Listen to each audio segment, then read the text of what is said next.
أعوذ بالله من الشيطان الرجيم.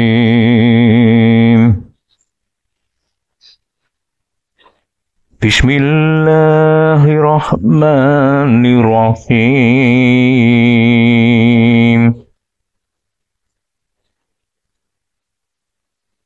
واخفض لهما جناح الذل من الرحمة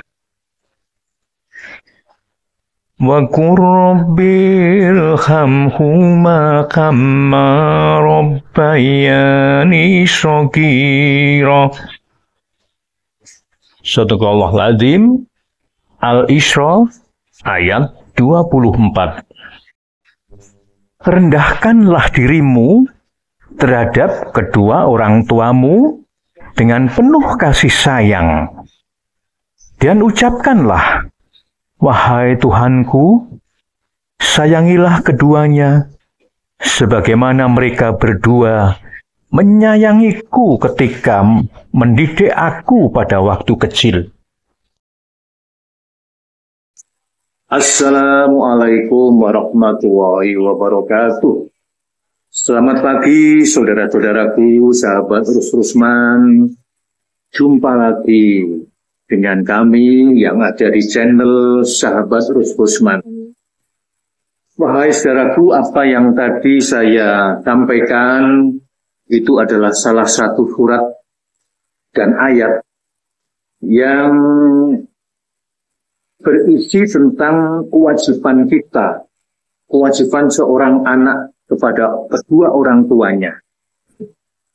Sebetulnya banyak sekali ayat-ayat yang berisi mengenai apa yang menjadi tugas kita, kewajiban kita dalam rangka menghormati kedua orang tua kita itu, baik orang tua yang masih hidup, sing isih sugeng, maupun orang tua kita yang sudah wafat atau meninggal. Nah, diantaranya beberapa ayat yang saya sampaikan adalah ini. Ayat Al-Quran tentang menghormati orang tua. 1. An-Nisa ayat 36. 2. Al-Isra ayat 23 sampai 24. 3. Ankabut ayat 8. Dan keempat, surat Luqman ayat 14. Bapak Ibu sekalian yang saya hormati, ada di dalam ajaran budaya Jawa ya, itu ada istilah mikul dur mendem jeru. Sekali lagi, mikul dur mendem jeru. Itu kalau di dalam konsep ini, secara sekilas artinya, ya mikul dur itu artinya bisa diartikan ketika orang tua kita itu meninggal, maka mikul dur mendem jeru itu artinya si anak berkewajiban untuk mengelola, memanage bagaimana proses pemakaman orang tuanya yang sedang meninggal itu ya. Mulai dari perawatan jenazahnya, menjelang dikuburkan itu, kemudian membawanya ke tempat pemakaman, menyiapkan lubang untuk pemakaman dari orang tua ya, kuburannya itu ya, disiapkan. Semua itu yang berkewajiban mengelola adalah anaknya. Bagaimana kalau anaknya itu berada di tempat jauh, sementara kedua orang tuanya berada di kampung halaman? Maka pengelolaan itu tentu saja karena waktu ya, mungkin butuh waktu perjalanan pulang dan sebagainya. Yang jelas, si anak harus mengetahui lebih dahulu, mungkin dikabari oleh kerabatnya dan sebagainya, maka si anak kemudian mengelola dari jauh dengan cara menyediakan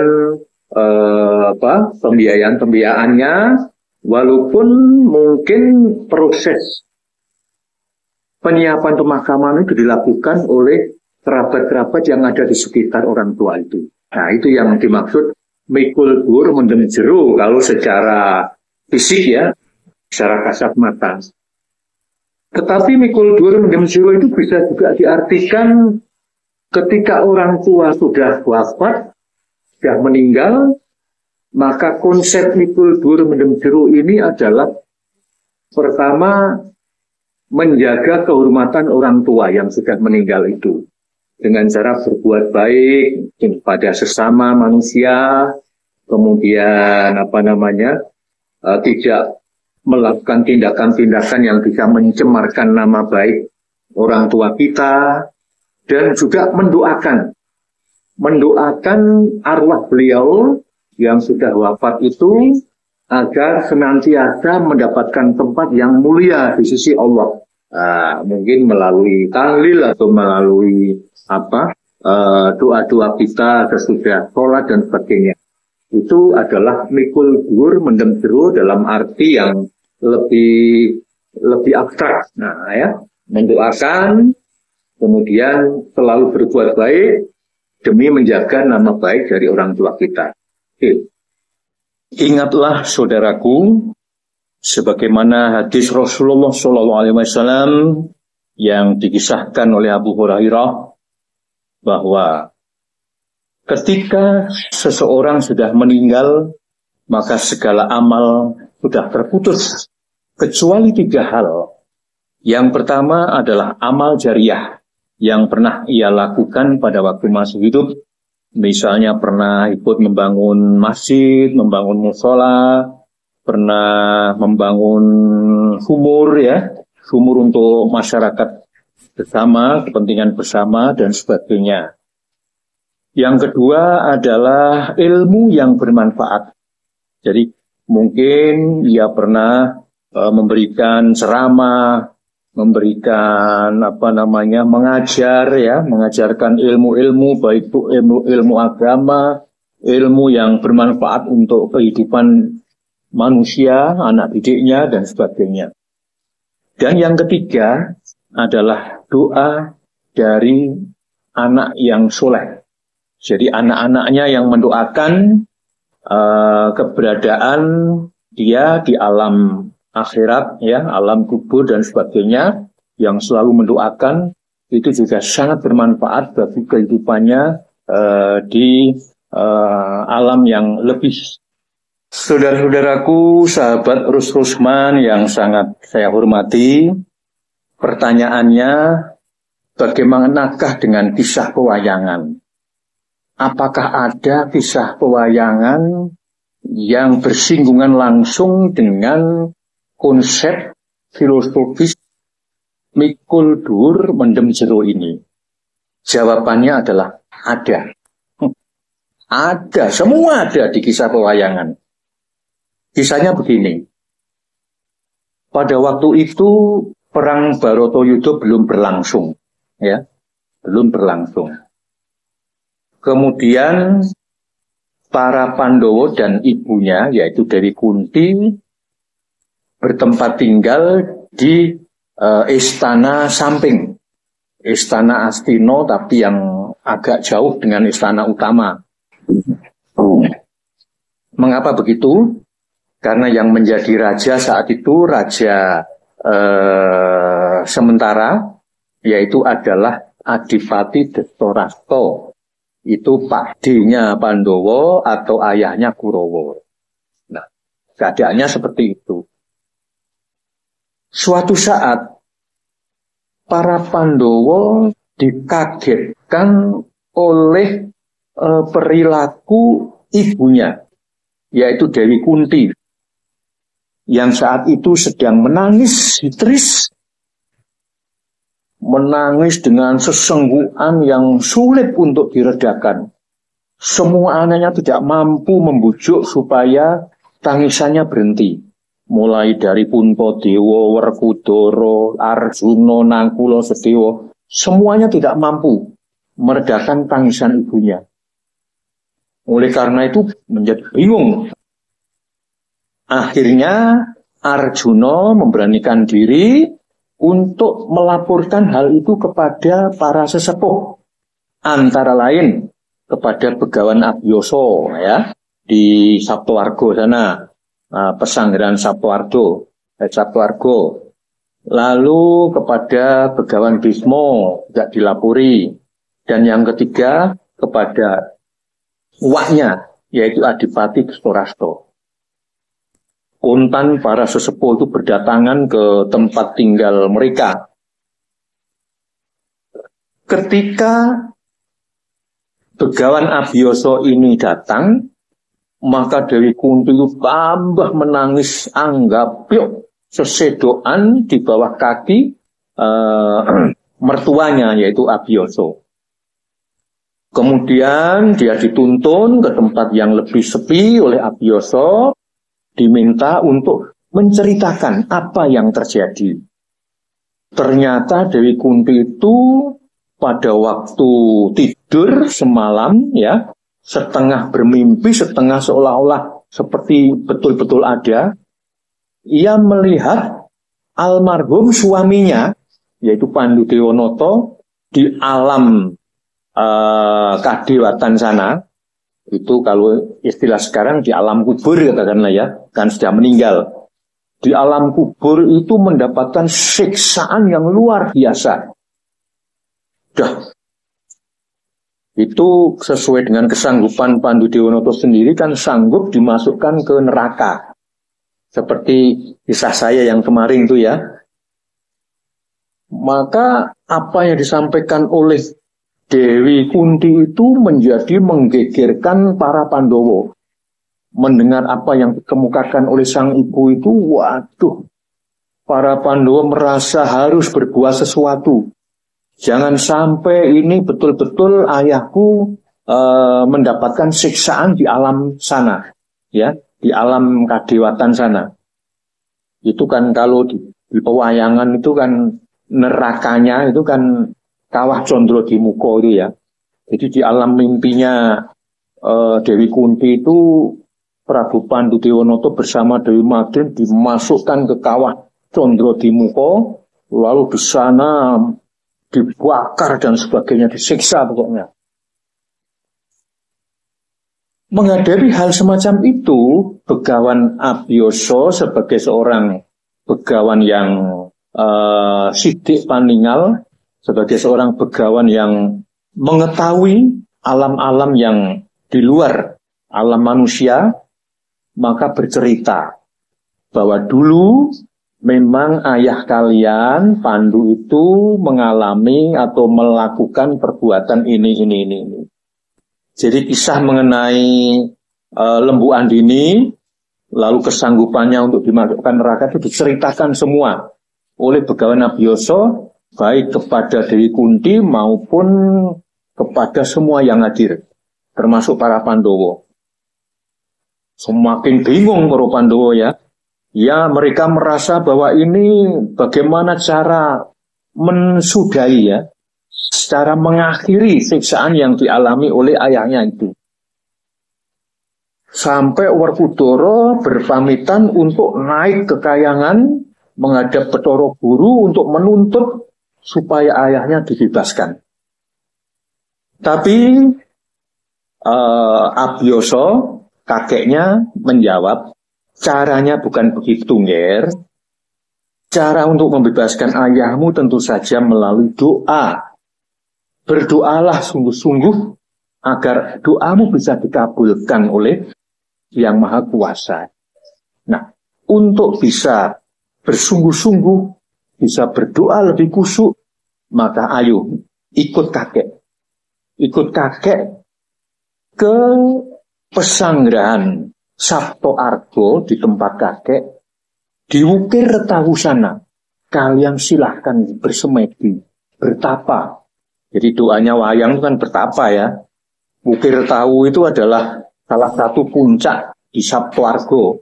Itu pertapaannya Begawan Abiyasa itu namanya Saptowarga. Sapto itu 7, Arga itu gunung. Ada 7 gunung atau 7 bukit. Yang tertinggi diantaranya adalah yang bernama Wukir Retawu. Di sini diyakini doa di Wukir Tawu itu lebih mudah dikabulkan oleh Yang Maha Kuasa. Seperti di alam nyata ini kan juga gitu loh ya. Ada tempat-tempat yang bisa membuat doa kita itu lebih mudah diijabahi oleh Allah Subhanahu wa taala. Misalnya kalau kita berdoa beribadah di Masjidil Haram, atau beribadah di Masjid Nabawi, di Masjidil Aqsa, itu kan tempat-tempat khusus yang diyakini doa kita mudah mendapatkan berkah dan ijabah dari Allah Subhanahu wa taala.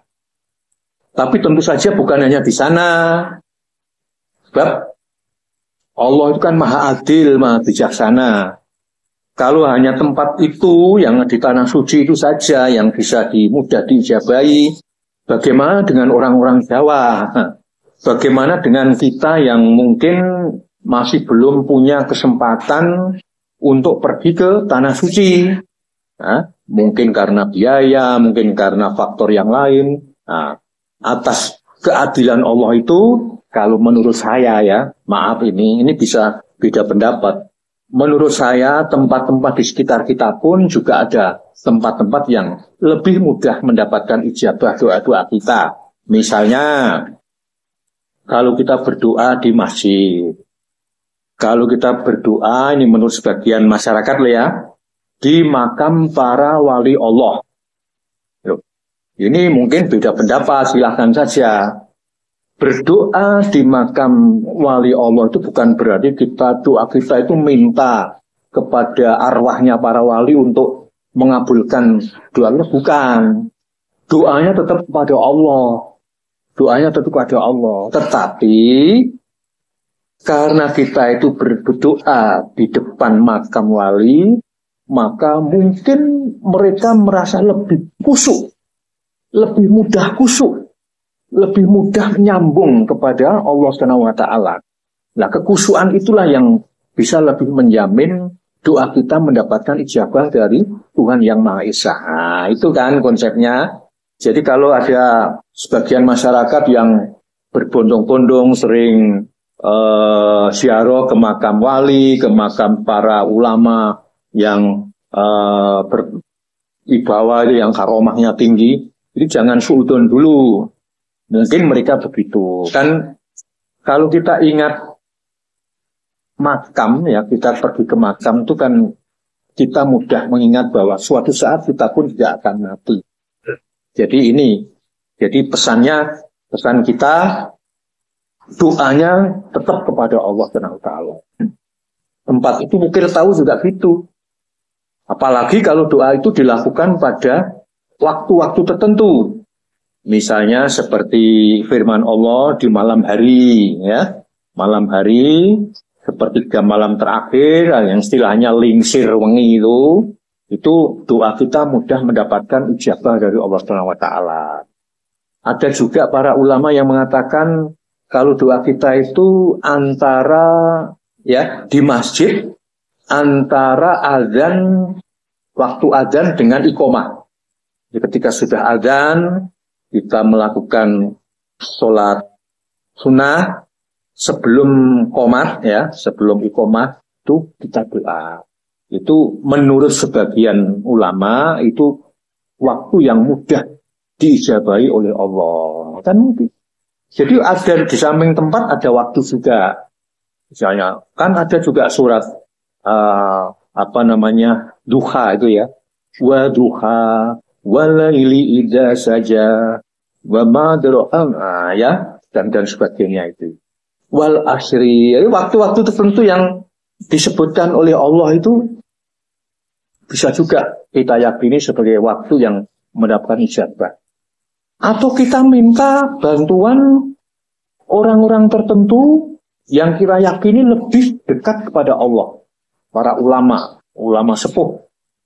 Itu makanya ada orang juga yang punya cita-cita tertentu, kemudian minta bantuan kepada seorang kiai, seorang ulama untuk dibantu berdoa, minta kepada Allah.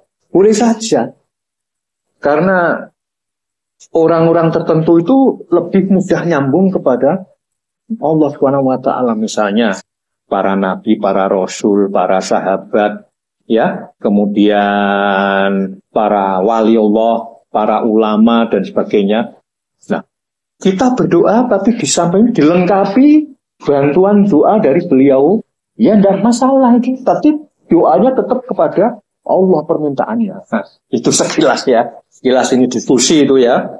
Anda tentu saja boleh juga tidak sependapat dengan saya. Oke, saya nyambung tadi kisah tentang wayang.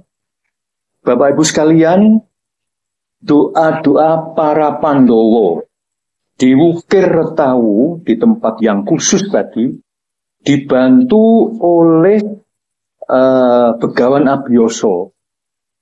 Kemudian di sepanjang waktu siang malam mereka berdoa dan sebagainya, itu ternyata mendapatkan reaksi yang keras di kalangan para dewa.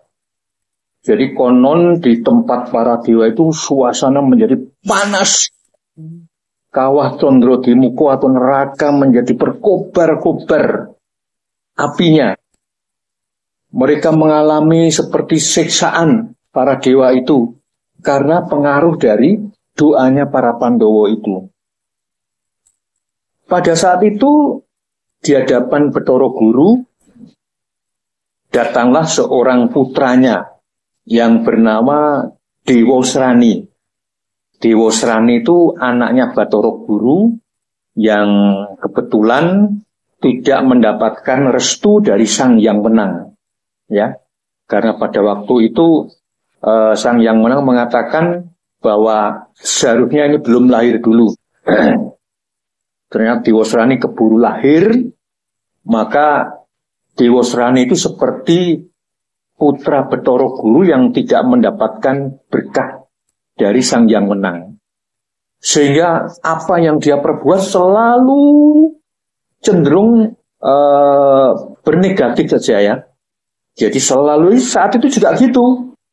Dia datang pada ayahnya dan mengatakan bahwa semua ini, siksaan yang ada ini, akibat dari doa-doanya para Pandowo yang sedang bertapa untuk menuntut dibebaskannya ayahnya dari Kawah Condrogimuko ini.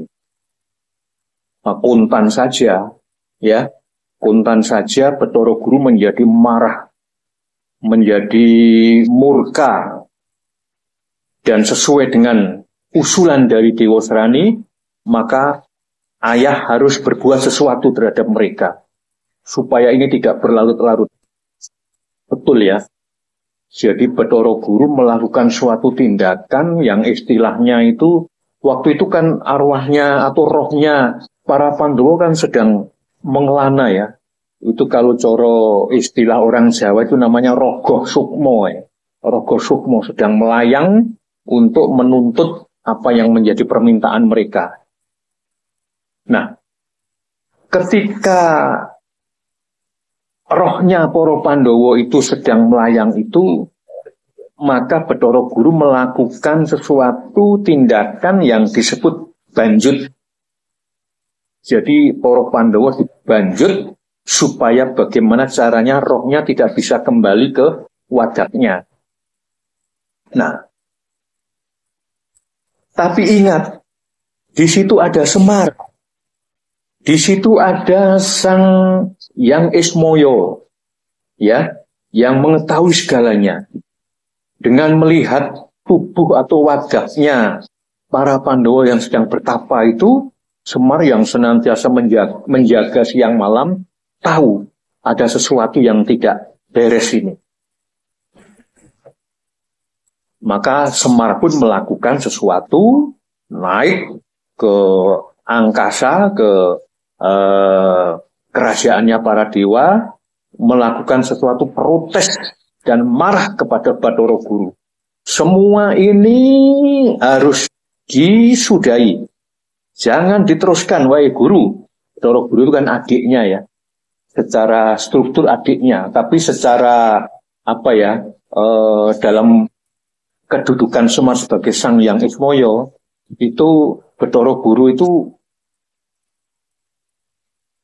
berada di bawah Sang Yang Ismoyo jauh. karena Semar waktu itu kan dimasuki rohnya Sang Hyang Toyo atau kakeknya, paman kakek ya, Mbah Lik. Jadi kedudukan Sang Hyang Ismoyo yang saat itu sedang berada di hadapan Bathara Guru, sangat menakutkan Bathara Guru. Bahkan kalau Bathara Guru tidak melakukan sesuatu, jadi tidak menyudahi siksaannya kepada Pandhawa, dia akan menyeret, ya, Semar akan menyeret ke hadapan Sang Hyang Wenang untuk istilahnya diadulno, ya, untuk dilaporkan kepada Sang Hyang Wenang. Nah, pada saat itu saudara-saudaraku, terjadi huru-hara yang lain. Jadi Kahyangan Suralaya sedang mengalami serangan dari seekor banteng raksasa yang mengobrak-abrik Kahyangan Suralaya. Sehingga Bathara Guru pun kemudian minta petunjuk pada Semar apa yang harus dilakukan. Yang pertama, apa yang kamu lakukan pada Pandhawa harus disudahi. Rohnya kembalikan. Yang kedua, minta kepada Wisnu, anakmu, untuk menghadapi banteng yang sedang mengamuk itu. Wah, betul. Akhirnya Wisnu itu kan di antara putra-putra Bathara Guru itu Wisnu ini yang paling istimewa. Yang paling istimewa karena dia disayang oleh Sang Hyang Wenang. Makanya dia mendapat tugas untuk mensejahterakan dunia ya, dengan cara nitis itu. Nah, katanya Semar pada Bathara Guru, apa yang dilakukan oleh Pandhawa itu kan hanya minta, bermohon kepadamu, supaya yang kamu lakukan terhadap ayahnya itu dilereni, disudahi. Kan yang namanya doa permohonan kan tidak salah. Jadi jangan dimarahi kalau mereka itu bermohon kepada dewa untuk bisa membebaskan ayahnya. Tapi Kakang, semua itu kan atas kesanggupan dari Pandu sendiri. Yang waktu itu dia bersedia untuk dimasukkan neraka apabila mengalami atau melakukan kesalahan pada waktu meminjam Lebu Andini. Terus apakah aku salah kalau kemudian memasukkan Pandu ke dalam neraka itu? Maka akhirnya Semar mengambil kebijaksanaan, kalau demikian pertemukan mereka. Pertemukan arwah dari para Pandhawa itu dengan arwah ayahnya. Biarlah mereka berdiskusi sendiri, Pandu juga menjelaskan sendiri pada anak-anaknya tentang apa yang sedang ia alami. Akhirnya betul, saudara-saudara, dipertemukan antara arwahnya para Pandhawa itu dengan arwahnya Pandu Dewanoto. Dan bersamaan dengan itu, dari belakang muncul juga agaknya banteng yang sedang mengamuk tadi itu penjelmaan dari Dewi Subodro, ya, istrinya Arjuna yang pada waktu itu menguntit keberadaan Semar yang mau naik ke Kahyangan itu ya. Dan kemudian Bathara Wisnu yang tadi mengalahkan banteng tadi menjelma menjadi Semar, menjadi Krishna. Nah, kemudian setelah arwah para Pandhawa itu dipertemukan dengan arwahnya Pandu, maka mereka berdialog. Pandu menjelaskan bahwa semua ini bukan salahnya Bathara Guru, bukan salah para dewa, tetapi memang aku sendiri yang telah menyanggupi. Pada waktu saya dulu meminjam Lembu Andini, melakukan satu kesalahan, dan sekarang inilah akibatnya. Saya harus legowo, harus bawa leksono untuk mau ditempatkan di neraka ini. Tetap Pandhawa tidak mau, supaya minta kepada Bathara Guru supaya siksaan pada ayahnya itu dicabut dan kemudian dialihkan ke surga. Tetapi Pandu Dewanoto sebagai seorang yang bijaksana juga, menyampaikan pada Pandowo begini. Pada awalnya Bathara Guru juga akan menyanggupi karena atas saran Semar dan sebagainya. Namun Bathara Guru sendiri yang menolak. Untuk saat ini mungkin belum waktunya anak-anakku. Kelak besok seusai perang Bharatayuddha, pada waktu kalian mokswa, ya, mokswa dan Astina sudah diperintah, yang menjadi raja adalah keturunan dari cucu-cucuku sendiri, Parikesit maksudnya ya, maka kalian mokswa naik ke Himalaya ini, ke Kadewatan, kemudian disitulah maka saya akan berbondong-bondong dengan kalian untuk masuk ke Swarga Loka. Dan itu adalah janji saya sendiri menurut Pandu Dewanoto. Jadi Pandu Dewanoto juga legowo ya. Bukan berarti dia tuh senang dibebaskan, bukan.